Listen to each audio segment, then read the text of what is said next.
Greetings, one and all. Here we are again for another live 12 at 12. I'm using my little headset here for clear audio. And today we are talking about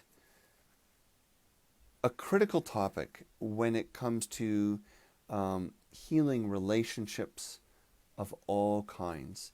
And that means relationship with others, with self, and healing in society today.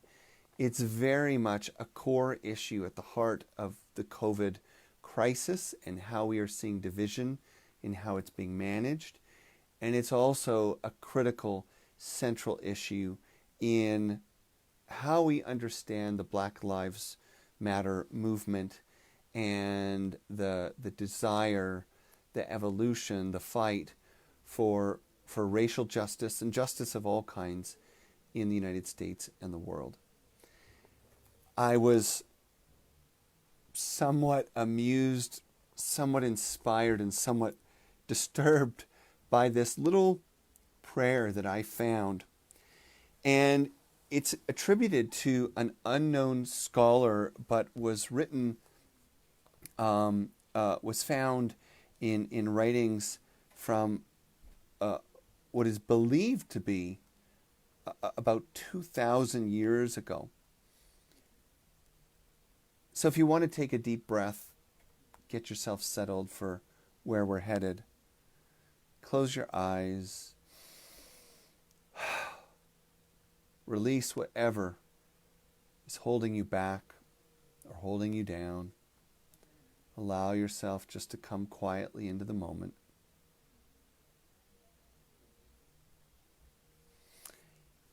And then we hear this ancient plea.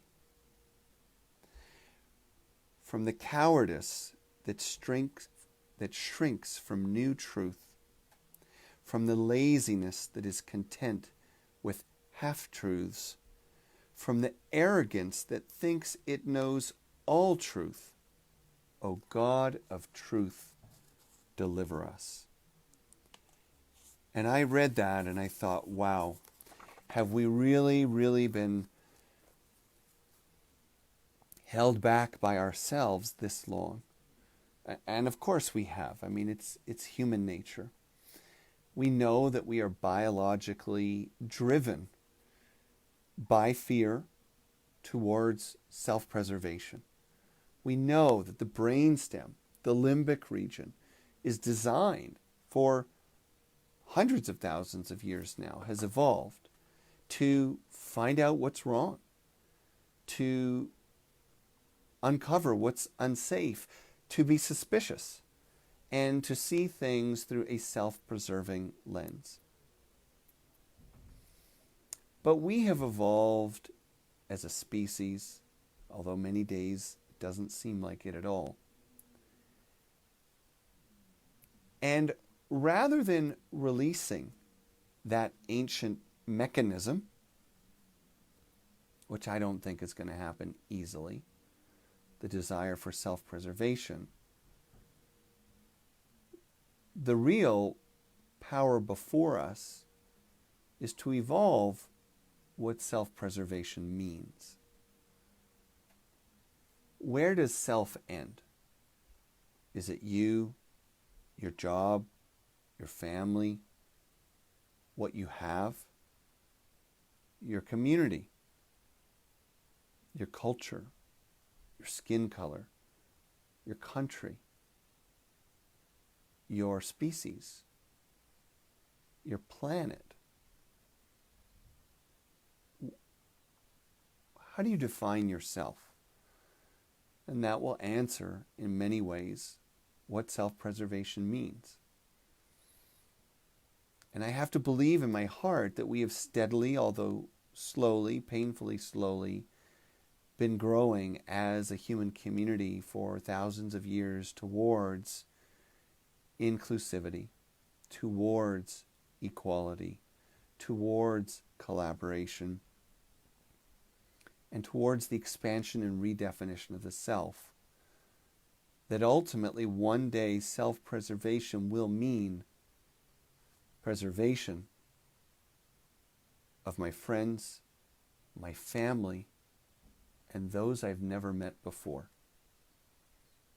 That would mean that when I see someone who I probably could guess is disadvantaged or struggling with someone in a position of power, someone who I am not in a struggle with, that I could reach out just as I would if it were my son or my daughter or my wife.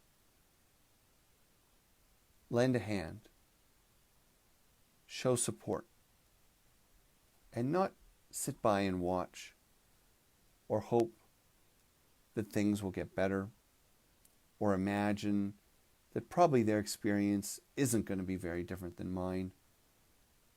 There's a way that we can expand who and what we are so that it makes a difference, so that the earth is our body, the water is our body, the air is our body, and all beings, all creatures, and all human communities are a reflection of one aspect of ourselves or another. Now, you might think that the main lesson today is the expansion of the self. And in many ways, I think that has to be the message every day. But what we're going to close with is one simple first step, which is recognizing the relativity of life. And really, I was just running a group actually before this session, and I thought someone said it much better than me. Another way to say that we need to recognize that we can't fully know, appreciate, or understand anyone else's worldview, sometimes much less our own. It means we need to learn to honor and reserve judgment. Honor and reserve judgment. If someone you want to hang out with doesn't feel comfortable going out of the house or without a mask or not keeping social distance, there's no need to condemn that. There's no need to judge it. There's no need to project a story on them, that it's fearful, that it's deluded, that it's a part of a conspiracy. It may be true. It may not be true. In some ways, it's none of your business. And of course, the opposite would be true as well. If someone feels that they don't want to take the restrictions and they live in a community where they have that liberty to not honor whatever the law is or whatever the medical prescriptions are, you can criticize that. You can judge that. You can call them foolish. You can call them opinionated, self-righteous, uneducated, whatever. But see, neither position of judgment helps either position. It doesn't move us forward. In fact, it amplifies the kind of culture where there is disparity, where there is oppression, where there is power struggle. And so we take this same lesson into the question about how will we end racism in any country and every country. Is it affirmative action? Is it equal rights programs? See, it doesn't start there. Because all those things presume that someone already knows what everyone needs and wants, and that doesn't exist. Not even in the communities calling for justice. It starts with listening, and it starts with honoring. That each dynamic, each setting, each context, each community, each workplace, each interaction must be real and human and willing to listen. But more than that, to honor what is heard.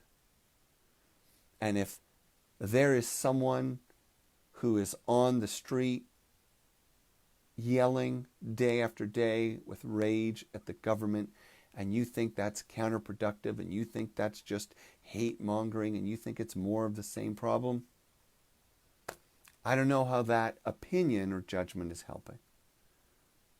we can honor it and just recognize that there's a person in pain with emotions that they don't have words for. And this is how it's coming out. When we honor, we acquire the ability to hear, to be transformed, and to discover how truly relative our realities are. That what we thought was someone's experience might not be. What we know to be our experience might not be somebody else's. And what we feel is a simple decision, step, or choice is rarely as simple as we think. And so we close today by simply making the commitment to honor each other as the first step to finding a way forward in whatever community or crisis you are touched by. Just honoring without correcting, fixing, judging, blaming. Start by honoring, listening, hearing, receiving, and then take a step from there. It doesn't really work the other way around. So thank you for joining me. If you're new to me and what I do, you can check out jonathanellerby.com. If you would like a copy of my new book, Spiritual Experience, you can download that free from my website. If you have questions or concerns, you're not getting your downloads, you're not getting your audio programs, please send a message to connect@jonathanellerby.com. It's on my website. We want you to have all the free stuff and more. So again, thank you for being with me here now. There will be a meditation at 8:30 tonight. I'm grateful for you. And I thought I would close with this prayer that comes hauntingly throughout time. So with a breath, we close.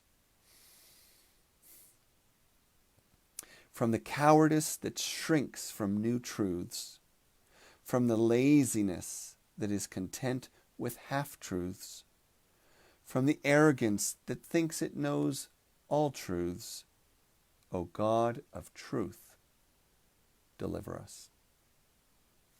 So thank you, take care, and of course, take care of each other.